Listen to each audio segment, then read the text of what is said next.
Hello, I'm Simon Whistler. You're watching the Today I Found Out YouTube channel, and in the video today we're looking at whether English speakers really didn't use contractions in the 19th century like is depicted in True Grit. Won't, don't, wouldn't, isn't, and even ain't. Where would our world be without contractions? Prevalent in spoken English and increasingly accepted in written pieces, contractions enable brevity and make written works more accessible and friendly.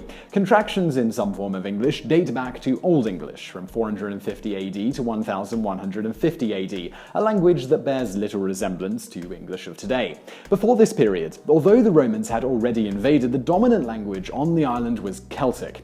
In the 5th century, several groups, notably the Angles and the Saxons, began to invade, and they brought their Germanic languages and the rune alphabets with them, along with several well-established contractions. These included shortened forms of is not, nis, today isn't, did not have, ni haifte, was not, ni wise, today wasn't, and would not, walde, today wouldn't. During the Old English period, Christian missionaries introduced Latin as well as the Roman alphabet, so by the time the Normans appeared in the mid-11th century, the language was ready to incorporate a fair bit of French, the language of post-conquest English nobility. In fact, King Richard the Lionheart barely even spoke English and only spent about 6 months in the country that he was king of for the decade that he was king. Nonetheless, the common people continued to speak English, although now peppered with thousands of French words and conventions, and eventually this pidgin developed into Middle English from 1150 AD to 1450 AD.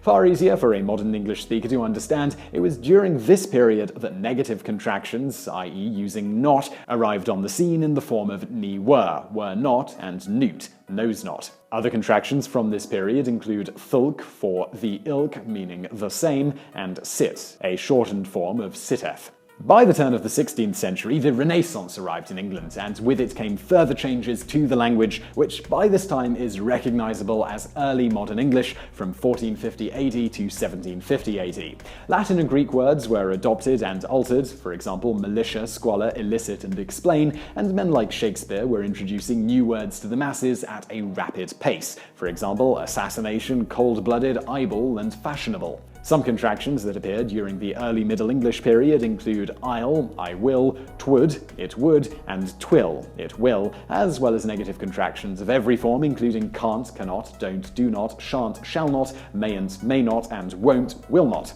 According to the online etymology dictionary, won't first appeared at the dawn of the period in the mid-15th century as winnot and then wannot, and its modern form in the mid-17th century. Don't was first recorded in the 1630s and can't first appeared in print in 1706. Ain't also first appeared in 1706 as a contraction only for am not, although by the early 1800s it was also used to mean a variety of negatives including are not, is not, have not, and has not.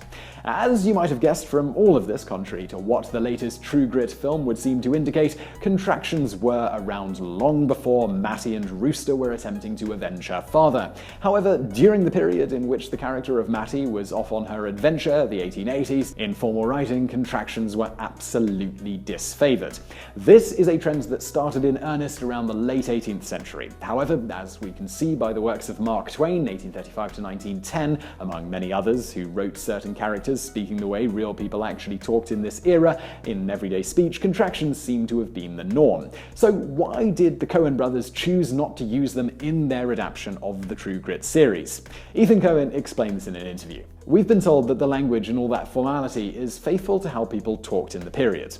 While this is mostly true in formal writing, it was most definitely not true in common speech, particularly for characters like Rooster and Cogburn and Tom Chaney. And in truth, the original True Grit series, written in 1968 from the perspective of a woman writing in the 1920s, used won't instead of will not about 36% of the time, and don't instead of do not about 60% of the time, among other uses of contractions. As for today, despite the fact that contractions have been taboo in formal writing, as with many grammatical sacred cows, time, starting around the 1920s, and more recently the internet, seems to have changed at least some people's views of their acceptability in writing. Nonetheless, apparently the APA still disapproves of them, according to many commentators, and the United Kingdom's The Guardian newspaper cautions against overusing many contractions, including can't, aren't, don't, I'm, and it's. Even though they might make a piece easier to read, they can be an irritant and a distraction, and make a serious article sound frivolous. On the other hand, reference guides for AP style note that contractions found in reputable dictionaries are acceptable in informal writing, but should not be used excessively, and the Chicago Manual of Style goes further to say that most types of writing benefit from the use of contractions, although they should be used thoughtfully.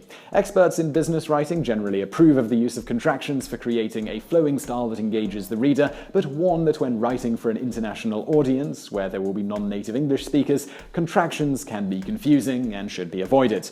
Uncle Sam has even weighed in on the debate, beginning in 1998 when President Bill Clinton issued an executive memo instructing federal agencies to write more plainly. Since then, the federal government has been trying to turn government jargon into readable English. Along with the 2010 Plain Writing Act signed by President Obama, these two directives have resulted in PlainEnglish.gov, a set of instructions for government employees to help them write documents Americans will understand. Under these guidelines, government employees are instructed to use contractions when appropriate, even with legal writing, as they will render it less stuffy and more natural.